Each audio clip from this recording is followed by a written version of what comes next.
വിൻസി, സ്വാഗതം ലേഡീസ് ബാൻഡിലേക്ക്. വളരെ സന്തോഷം വിൻസി അതിഥിയായി കിട്ടിയതിൽ. പുതിയ സിനിമ റിലീസാകാനിരിക്കുന്നു നവംബർ 12-ന്, കനകം കാമിനി കലഹം. പേരിൽ തന്നെ വലിയ ഇൻട്രസ്റ്റിംഗ് ആണ് പേര്. എന്താണ് ഞങ്ങൾ പ്രതീക്ഷിക്കേണ്ടത്? എന്താണ് വിശേഷം? പറയൂ. നിങ്ങൾ പ്രതീക്ഷിക്കേണ്ടത് ഒരു നല്ലൊരു ഫണ്ണി കോമഡി എന്റർടൈനർ തന്നെയാണ്. കുറെ കാലത്തിന് ശേഷം എന്താ പറയാ, ഇപ്പൊ കുറെ ത്രില്ലറുകളും സസ്പെൻസ് ത്രില്ലറുകളും ക്രൈം ത്രില്ലറുകളും ബാക്കി അങ്ങനത്തെ കുറെ ഫ്ലേവർ ഓഫ് മൂവീസ് ഇപ്പൊ ഉണ്ട്. അപ്പൊ അതിൽ നിന്നും വ്യത്യസ്തമായിട്ടൊരു ഫുൾ ഓൺ ഫുൾ ഒരു കോമഡി എന്റർടൈനർ ആണ് നിങ്ങൾ പ്രതീക്ഷിക്കേണ്ടത് കനകത്തിലൂടെ. തീർച്ചയായിട്ടും. അപ്പോൾ സിനിമ റിലീസാകാൻ പോവുകയാണ്. ഞങ്ങൾ എന്തായാലും എല്ലാവരും കാണും. പക്ഷെ അതിനു മുൻപ് എന്താണ് വിൻസിയുടെ ഒരു കഥാപാത്രം? പറയാൻ പറ്റുന്ന കാര്യങ്ങളെല്ലാം കൂടുതൽ ഞങ്ങളോടൊന്ന് പറയാം. അതിനു മുൻപ് ആ ട്രെയിലർ ഒന്ന് നമുക്ക് കാണാം. വിൻസി, അത് ഗംഭീര ഡയലോഗാണ്, നിവിൻ പോളിയുടെ കട്ടുണ്ടല്ലോ എന്നുള്ളത്. അപ്പോൾ ആദ്യാന്തം ഒരു കോമഡി സിനിമയാണോ ഇത്? അതെ അതെ അതെ അതെ.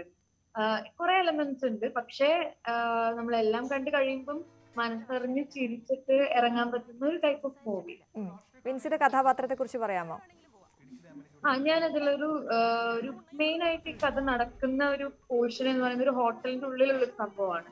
അപ്പം ആ ഹോട്ടലിലെ റിസപ്ഷനിസ്റ്റ് ആണ് ഞാൻ. എന്റെ ക്യാരക്ടർ പേര് ശാലിനി എന്നുള്ള പേരാണ്.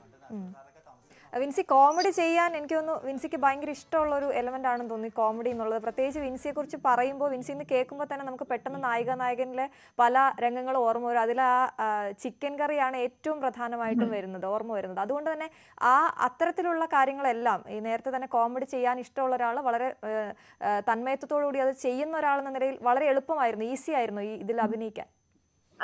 നമ്മൾ നോർമലി ചെയ്യുന്ന കോമഡി ഫേസ് എക്സ്പ്രഷൻസ് വെച്ചിട്ട് ഉള്ള കാര്യങ്ങളാണ് മെയിൻലി സാധാരണ ചെയ്യുന്നത്. പക്ഷെ ഇതില് കോമഡി എന്റെ ക്യാരക്ടർ വർക്ക്ഔട്ട് ചെയ്യുന്നത് സിറ്റുവേഷണൽ കോമഡിയാണ് മെയിൻലി ഹാൻഡിൽ ചെയ്യുന്നത്.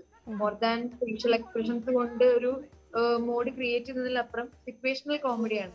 അത് നന്നായിട്ട് വന്നിട്ടുണ്ടെന്ന് തോന്നുന്നു. കുറച്ച് ടേക്കൊക്കെ പോയി, പക്ഷെ നന്നായിട്ട് വന്നിട്ടുണ്ട്. എങ്ങനെയുണ്ടായിരുന്നു ലൊക്കേഷൻ ഒക്കെ? എവിടെയായിരുന്നു? ഈ കൂടെ ഉള്ളവരുടെ ഒപ്പം നിവിൻ പോളിയുടെ ഒക്കെ കൂടെയുള്ള അഭിനയം, അതൊക്കെ എങ്ങനെയുണ്ടായിരുന്നു? ലൊക്കേഷൻ വന്നിട്ട് നമ്മുടെ Ernakulam MG road Abad atrium എന്ന് പറഞ്ഞിട്ടുള്ള ഹോട്ടലായിരുന്നു മെയിൻ ആയിട്ടുള്ള ഒരു ലൊക്കേഷൻ. അത് കഴിഞ്ഞിട്ട് പിന്നെ ബാലൻസ് ഷൂട്ടൊക്കെ ഉണ്ടായിരുന്നത് മൂന്നാർ, എരൂര് അങ്ങനെയൊക്കെ ആയിട്ടാണ് ബാക്കി ഷൂട്ടുകളൊക്കെ ഉണ്ടായിരുന്നത്.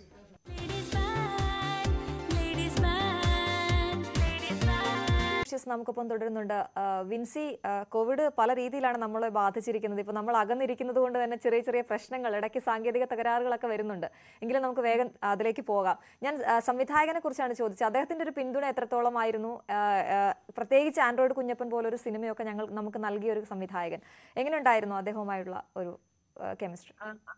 അദ്ദേഹത്തിന്റെ ഒപ്പം വർക്ക് ചെയ്യുക എന്ന് പറയുന്നത് തന്നെ ഒരു 25% നമ്മുടെ ടെൻഷൻ മാറി കിട്ടും. കാരണം ഭയങ്കരമായിട്ടും ഹ്യൂമറിനെ കൈകാര്യം ചെയ്യുന്ന ഒരാളാണ് ഡയറക്ടർ രതീഷ് ബാലകൃഷ്ണ പൊതുവാൾ. അപ്പോ അത് ആ ഒരു ഇമ്പാക്റ്റും ആ ഒരു ഫ്രണ്ട്ലിനെസ്സും എല്ലാതും ഈ നമ്മൾ അഭിനയിക്കുന്ന സമയത്തും ഒക്കെ നമ്മുടെ കൂടെ തന്നെ നല്ലൊരു സപ്പോർട്ടീവ് ആയിട്ട് തന്നെ ഉണ്ടായിരുന്നു. ഒപ്പം അഭിനയിച്ചവരെ കുറിച്ച് പറയാമോ? ഇപ്പൊ ഗ്രേസ് ആണെങ്കിലും നിവിൻ പോളിയും ഒക്കെ ആണെങ്കിലും ഒക്കെ എങ്ങനെയുണ്ടായിരുന്നു? അവരുമായിട്ടുള്ള കുറെ യൂത്ത് ആൾക്കാരുണ്ടായിരുന്നു, യങ് ആയിട്ടുള്ള കുറെ ആളുകൾ ഉണ്ടായിരുന്നു. അപ്പൊ സെറ്റൊക്കെ എങ്ങനെയായിരുന്നു? ലൊക്കേഷനൊക്കെ രസകരമായിരുന്നു? പോലെ പുള്ളിനെയാണ് പ്രൊഡ്യൂസർ. പക്ഷെ ആ പ്രൊഡ്യൂസർ എന്നതിനേക്കാളും ഒരു നല്ലൊരു ഫ്രണ്ട്. പറഞ്ഞോളൂ.